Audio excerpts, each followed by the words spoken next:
Okay, thank you. Thank you for being here. So my name is Vanessa, and I'm going to present my project, our project actually that we're doing, with pre-service teachers. There were many questions, many presentations this morning that all, brought together what I think and our work on. Basically, my work is at the Faculty of Education at the University of Malta. I teach pre-service teachers, therefore people who are studying to become teachers. I work with them every day. I was a teacher myself, and I work also in schools with teachers. And what we find is that teachers, as we said, okay, there was, I think, a tweet mentioned also, we're not dealing with data, but we're dealing with complex human beings.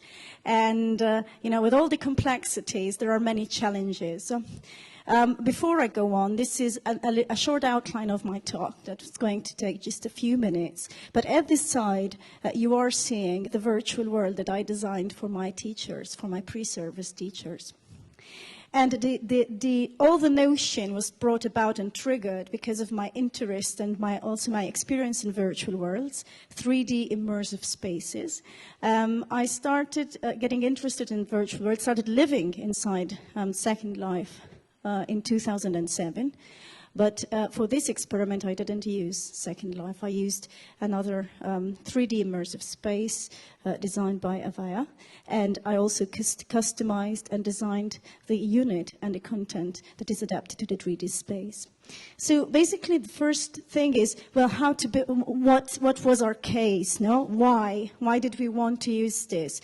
So, as I said, it all started with virtual worlds, immersive spaces. So much research going on about these environments, these spaces for education and for learning. So many people say how good and wonderful these are for learning. Well, let's adapt them to schools. Let's adapt them to education. However, we are still in the infancy when it comes to actually measuring the effectiveness of such environments. And I also, on the other hand, so that was one side of it. But on the other hand, I also had my pre-service teachers to deal with. And there is literature, but also experience, and of course, other research work that shows the attitudes and behaviors of teachers inside the classroom change when it comes to technology and technology acceptance. There are huge challenges and boundaries to be overcome, especially in teacher training courses, on how to make change, to make people realize the impact that such technologies could have inside the classroom, and how to help people integrate these technologies inside the classroom. So I said, okay, so on the one hand, we've got virtual worlds, and there are studies that show the impact of virtual worlds, of virtual spaces on behavior. And on the other hand, we've got this challenging behavior of teachers, and what shall we do about it? So what we wanted to do, we came across lots of keywords, but one keyword that resonated throughout, both in virtual worlds and both in our teacher training service programs, that is engagement. And we view engagement in terms of activity, interactivity, and we view engagement through a model based on exploratory learning. And our proposal, well, let's try immersion through the use of 3D spaces. Some ideas about immersion, I quote a lot Chris Didi here. I think I've met people who have actually worked with him. And we tried to focus on these theories that deal with learner experience, so more about this idea of having authentic learning experiences. And also, therefore, on the one hand, we've got immersion, on the other hand, we've got engagement, and that is this idea of having people reaching this level of inquiry that runs much deeper, and that has the learner autonomous and also apologies. Autonomous and also dependent upon himself for learning. Okay, so basically we used two different models for building our 3D space. The virtual world model was built on the exploratory framework model by de Freitas, and then for the pre-service teachers, we also tried to integrate these different facets built upon technology acceptance model designed and developed by Davis. So on the one hand here, we've got this exploratory framework model designed by de Freitas and Leuven in 2006, where we see this idea of bringing together four different aspects: learner specifics, pedagogy, context, and representation. In the TAM model, we find, again, this idea of bringing together different kinds of stimuli and response to be able to achieve and to predict behavioral intention. So through these indicators that are within the models, that have been validated inside the models, then we can try to predict the behavioral intention. So in our case study, it is developed a lot upon the interactions and connectivities that our learners, our pre-service teachers, establish inside our virtual world. The virtual world itself, per se, had a dashboard. It is available for both the teacher and the students. And basically, it gives, because of this idea of not just exploration in terms of content, but also on the interactivity that is established between the avatars and therefore the persons inside the world, we were targeting different kinds of data. So our data, something that I haven't described is that the world itself has four mini-worlds inside them. Each mini-world comes with its own dashboard, therefore you can actually see what happens inside the various compartments within the mini-world. The four mini-worlds were designed according to student needs. So the first world was a guided tour-like, okay, very small, and students, but the avatars could explore, but they were thoroughly guided. The second mini-world was very much like a university campus. Our pre-service teachers, I don't know about yours, but ours are very conservative in nature. In fact, the results are quite interesting, really, when it comes to virtual world and games and teachers. And the third world and the fourth world were slightly more avant-garde, more kind of futuristic, because then the learners had established a degree of confidence. Our project lasted for 3 months, so the pre-service teachers were immersed in this world for 3 months. And this is some of the data that we have collected. Here, if you see names, all the persons have actually consented, because I've seen some questions and some issues with privacy. They have consented to having their names made use of. So these are some of the data that we get through the virtual world. So, okay, where the users have been, the common paths. And here, this is where the names come up, would have users and conversation time. Again, there are quite a number of users that go in by conversation time, the visits, the minutes, and there are other screens that shows the interactions between the users as well. So, as someone mentioned as well, it's not just the data, it's not just the values, it's not just how much people chatted and how much people talked and where the people went and what did they explored, but it's all a triangulation of different aspects, a contextualization really. So we are collecting these analytics, but we're also investigating the pre-service teachers, their pre-experiment attitudes and their post-experiment attitudes. Have they changed? We also do a number of focus groups to enable reflection, and also we assessed the learners at the end, basing ourselves on a theoretical reflective paper to see the level of critical inquiry that these people actually had. So the implications would be, at this point in time, how do we measure and predict this engagement at a deeper level. What do we want to achieve? What I want to see is that when the pre-service teachers go out and teach, these technologies, okay, these modalities have become such a transparent aspect of them that they are no longer horrified at the idea of doing something that is fun in the class. You know, what strikes me most is that the teacher inside the classroom is a different person to a teacher that is outside the classroom. My pre-service teachers, as soon as they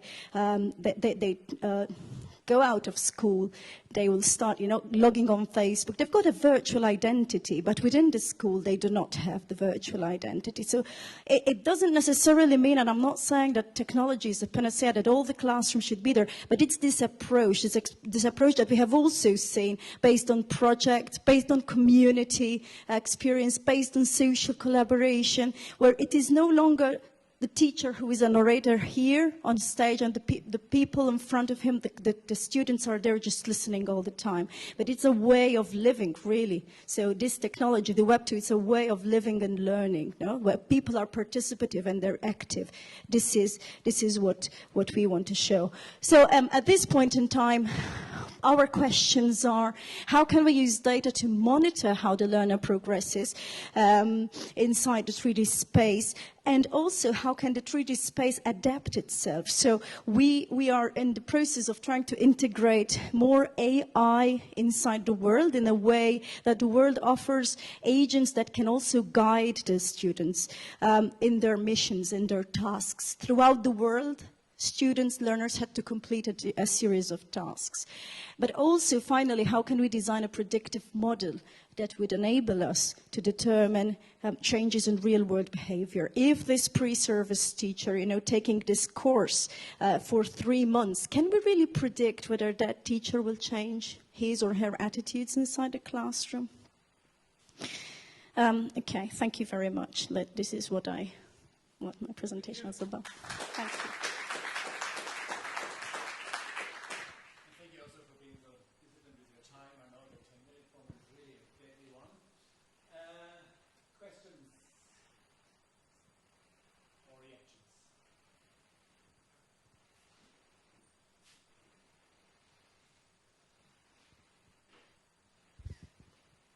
Hi. I had a question. What exactly do the teachers do in the virtual world? And can you show a little bit about what kind of interaction they have and what does it look like? Okay. I can post links to some of our activities that are on YouTube, basically. They have been recorded and uploaded. Inside the virtual world, the pre-service teachers had a series of tasks and activities. Each virtual world carried a different set of tasks that the students could or could not do. I mean, the students had free choice. It was like this: listen, this is the virtual world. There is content inside this virtual world. If you want to, it is there. If you want to, you can complete your task, complete your mission together as a group. And basically, for example, in one world, they had to go through this World Cafe. It was a task where basically all the group was there, but then they grouped up into small mini groups. They had to tackle a series of tasks and questions and then come back and report what the group was talking about. In another activity, they had this information seminar, which they had to prepare beforehand, but it was designed in a game kind like of environment. The avatars had to meet inside the world before. They had to choose different groups and then assign a question to you, if you were in a different group, and then you had a week to prepare, and then come back inside the virtual world with all your material, and the best 3 were displayed as posters and videos inside the world. There were no restrictions. People could produce anything they wanted. They could produce just a simple handout or maybe a PowerPoint presentation. Some produced videos. So it was up to them, really. Some just talked, basically. So, but it was a task that every pre-service teacher gave to the other pre-service teacher. So it was kind of like a game, a bit of a competition. They were always like in the worlds, they were always on display, their own work Okay, so they had different questions to come up with, different ways of presenting those answers. Some tasks, anyway. Other questions? Yes. In the virtual world, were the avatars able to collaborate with other avatars, or was mostly individual? And if they collaborate, do they have like I think you mentioned a little bit of a forum, and whether you did some research on how they learn through collaboration? It was actually very interesting because the world was designed and set up to foster these collaborations. So the people were invited to log in as avatars. They had small breakout rooms, cushions where they could sit, chat rooms and areas, and each room was kept separate. So if we were a group of 5 talking here, and there are another group along this side, they wouldn't be able to hear what we were saying or listen in on our text chats. So, however, it so happened that through the analytics, we discovered that not many people did this. When they had this kind of game, when they had to prepare beforehand, not many would log in. I did find them because, of course, I always knew in real time who was in on the virtual world. And there were times when I logged in just to say hi and see if everything was okay and if they had any problems. But most of them decided to meet in the real world. One thing we have in Malta is very small, very tiny. Okay, everybody knows everybody, really, and so they could very easily come across each other on campus and then talk. So they had no geographical barriers. So that might be one reason why they opted to go for this. But also, quite interestingly, the virtual world supported vocal conversations, but instead many preferred to use chat. So it was quite funny because when they talked to me, they used the microphones and their voices. When they talked amongst each other, they preferred to use text-based chat. So yes, we did try to encourage collaboration, and we did try to encourage community work. We did try to encourage group work.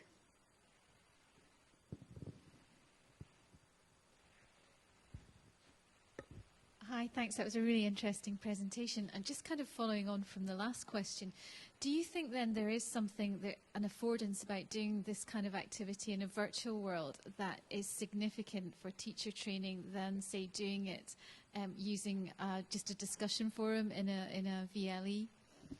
Definitely, yes. I mean, when I spoke to the people, I had a number of focus group sessions with the people. And really, I mean, the results are so interesting, even though, I mean, we still haven't compiled the whole result, but so far they're so interesting because they're so conflicting. On the one hand, you get people, teachers, who say, this is wonderful, it's really cool. I had teachers, honestly, in the first week, so this took 3 months, in the first week everybody was really enthusiastic. Somebody, found me in the virtual world and told me, listen, okay, my husband has found this really interesting. Can you please get him a profile in the virtual world? And I said, you know that this is a course. I mean, it's fine if your husband wants to. Yes, but he's really, and he travels a lot. So we think we could actually talk using the virtual world. So that was one instance. In the second instance, in the same week, somebody who is completely unrelated told me, listen, my mother, she works as a special assistant in a school, and she found the topics here really interesting. Can you please create her a profile? It would be really nice. And in a third instance, I get persons, more than one person actually, who are mature people with young children. They told me, and I was like, now I understand. I can speak the language of my children. They're right here next to me. So we'd have information seminars, and I'd get their kids along, and you could hear them sometimes. And also another interesting matter was that these people, many people, would log in. If you look at the login times, they would log in after 8 o'clock in the evening. Many would tell me, oh, the kids would be asleep. Now it's my time. This is the time when I relax. So I log into the world. And that for me was quite interesting. They were following a course, a module, and they were doing it to relax in the evening. We'd have information seminars at 9 o'clock in the evening, at 10 o'clock in the evening. It's the time they chose. I never imposed anything on them. So on the one hand, we've got those responses. On the other hand, we've got responses, sometimes even by the same people, saying, but teaching is traditional. I mean, we should have lectures in an auditorium, So on the one hand, they're having fun, but they're thinking, I'm not learning. And to learn, I need to be in an auditorium and sit down and listen. So we've got these conflicting statements. And again, another conflicting issue arises when you see what you read their reflective essays. And I can tell you, at first I was kind of a bit of disappointed because I found, these people who are saying, oh, we want the traditional lectures to be able to learn. But then I read their reflective practices and they don't tell you. They're fantastic. Really, really great work. And I'm really happy because when you look at their pre-survey tests and then you look at this self-reflective journey, it's great. So yes, I believe that.